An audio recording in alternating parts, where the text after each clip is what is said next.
What's going on, everybody, and welcome to another episode of the Other Side of the Firewall podcast, where we talk about the latest and greatest in cybersecurity news, as well as we highlight those people of color who are moving, shaking, and glass ceiling breaking in cybersecurity. My name is Ryan Williams, and as always, I'm joined by Shannon Tynes, What's up? What's up? and we are missing Levon Maynard. He will be back. Definitely continue to tune in, uh, and make sure you listen to Monday's episode where we talk about Dr. Gabriel and what's going on with her. And just some things she's looking for the industry of AI to be doing in the future.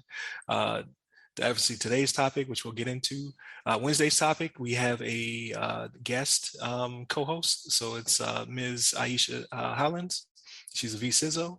And we talk about the discussion was focused around is cybersecurity training working? And I give an example of where I saw it not working. It's some small, but it's probably something you do and you should not be doing. So, and then on Friday, obviously, we talk about everything that's not cybersecurity. So, with that being said, without further ado, I give it to Shannon.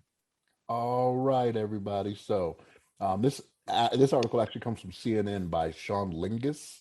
There's two A's in there. I'm sorry if I'm mispronouncing the name, but it's titled "Hackers Breach Computer Network at Key U.S. Port but Did Not Disrupt Operations." Right. So the reason they did not disrupt operations is because they were on it quick, which is a good thing, right? But um, apparently, it's a suspected foreign government-backed hackers last month, so in August, breached a computer network I believe it was in Houston. It said U.S. Gulf Coast port. I believe it was in Houston. And what happened was, in the article we have from CNN, it doesn't mention what the name of the software was that it breached, but I actually did find it, and it was a self-service password management and single sign-on solution software called by Manage Engine called AD Self Service Plus is what it was. So what ended up happening was they actually breached it based off this. It was a newly discovered vulnerability that allowed them to have access, but they got in there and started messing around and doing their thing, and it was very quickly that they discovered it, removed it from the network, did what they were supposed to do, right?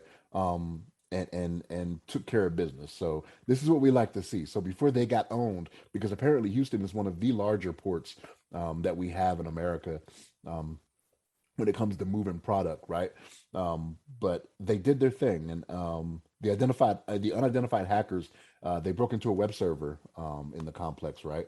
Um, and again, this is password management software. So this is one of those things where if you get access to the keys to the kingdom, it's one of those things where you can go and you can wreak all types of havoc.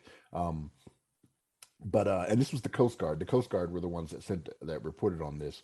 But it was about 90 minutes after the initial breach. The hackers stole all the login credentials um, for the server, for the password management and access to the networks. But right after that, cybersecurity staff at the port isolated the server.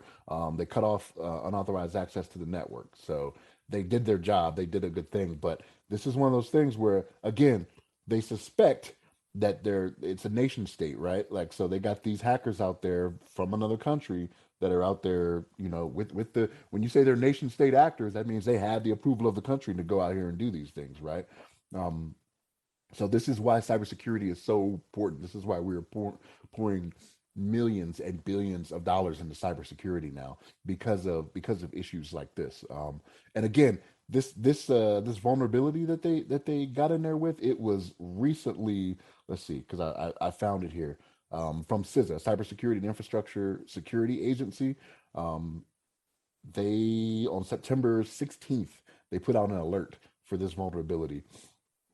So, I mean, it was very quick within this being discovered that they came out there and or this nation state came out there and tried to use it to get at our, I don't want to say infrastructure, but again, it's a port that has a lot of stuff coming into it. So if you get the keys to the kingdom, you can see what's coming in, what we may be doing, what's coming into the country doesn't seem like much, but it can be, it's like OPSEC, right? If you pay attention to movement of things, like you can actually get um the data to figure out what is actually going on. But we actually stopped them. which is a good thing. But this just goes to show this is the importance of why money needs to be poured into cybersecurity. So, what's your thoughts on this, Ryan?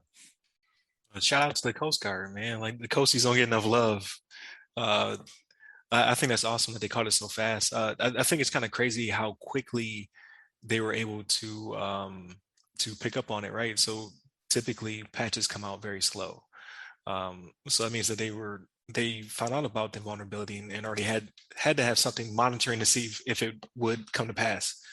Because typically, I don't know if they have threat hunters per se, but typically, if you don't have somebody who's actively looking for this stuff, like you're just not going to find it for days, weeks. They could be in there for a month.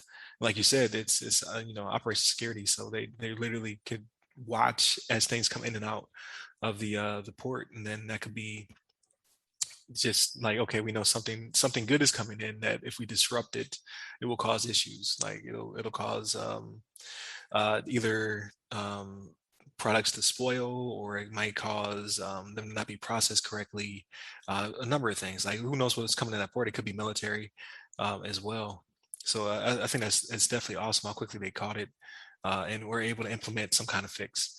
At least I isolated the server. Uh, Not terribly concerned that it was a nation state, because that's what I mean. They're everywhere, right? That's what they're doing. I'm sure we do it too, but um, I like being on the winning side of it, right? There's not another JBS or a Colonial Pipeline, or to infinity, all these other things that are happening. So it definitely gives me hope, and it could have been much worse. Like who's to say? Like how we have gas issues, and then we had like toilet paper issues. Like this could have been the next fiasco. It could have been something crazy, and people would have went to stores and start buying it out in mass. Um, so kudos to Well, they them. or they could have. I mean, it's one of those things where those cranes that you see at those ports could be computerized too, right? So they could just start knocking stuff over. It could have resulted in death of people that are workers on the port. You know what I mean? True. So yeah. Yeah, yeah, because I don't know if those systems are air gapped. So I don't know. It's pretty cool. Hopefully the report comes out to see what they were looking for. You know what I mean? Like they can kind of attribute to whom it was, but now if they can identify what they were trying to do with said data, or with um, said access, that would be pretty interesting. Because then like I'm sure once the alerts went up, all the other ports started to receive the same information. Like, hey, be on the lookout for this. Hey, monitor that. Um, so we're definitely at high alert for anything to do with infrastructure, supply lines, things of that nature. So Yeah, you better bet the Coast Guard put something out once this came up. You know what I mean? Like they put out notifications to say, hey, Bolo, right? Be on the lookout. This is right, what happened here. So whether it be a precautionary measure, they probably told them, hey, go ahead and do this for right now, maybe down for a day. And there is a fix out for it already. So right, it's not like this is something that we're waiting on a fix for either. Depending on the timing of it, it could have been something that they implemented, within an hour of them discovering that they had that issue. They put a message out to the rest of the ports that are out there. right. Right. So yeah, I think it's pretty cool. And I didn't know how robust the Coast Guard was in this regard. Like I know they protect the ports, I mean, for several different reasons. I worked with someone, I was in Alaska, but they were more like looking for pirates and stuff like that, like people out there with meth labs on the water. So I didn't know they had like basically like a cyber command. Uh, so it was definitely interesting to learn about, man. Like cyber is the future, right? So we all have one. Yeah, but I thought it was an interesting article. Like again, and it's a W. So like this whole week's been nothing but W's. I like it.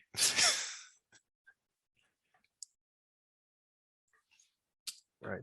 So I think that pretty much covers the topic, man. This was a short one, but short and sweet. You know what I mean? So definitely tune in throughout the rest of the week. Like I said, Monday and Tuesday were our topics. Wednesday, we have a really good discussion with Aisha Hollins. And now, because of the way we're recording, right? So like a little bit behind the curtain. Now we will record Friday's episode. because we don't necessarily do them in the order that you see them, but where we talk about everything but cybersecurity. So definitely tune into that. We've been playing, watching, reading, all that good stuff. So it'll definitely be an interesting episode. So stay safe, stay secure. Oh wait. And all the other stuff. Time is off because Levon's not here. I blame Levon. Hit up the website, www.theothersideofthefire1.com to get all of our social medias. You can hit me up personally. I'm at RyRy Security Guy on Clubhouse, Twitter, TikTok, and LinkedIn. You can hit up Levon personally on Twitter. It's Levon Maynard. And just like, share, subscribe, tell your friends. Whatever you do, share us. Um, and so now, stay safe, stay secure.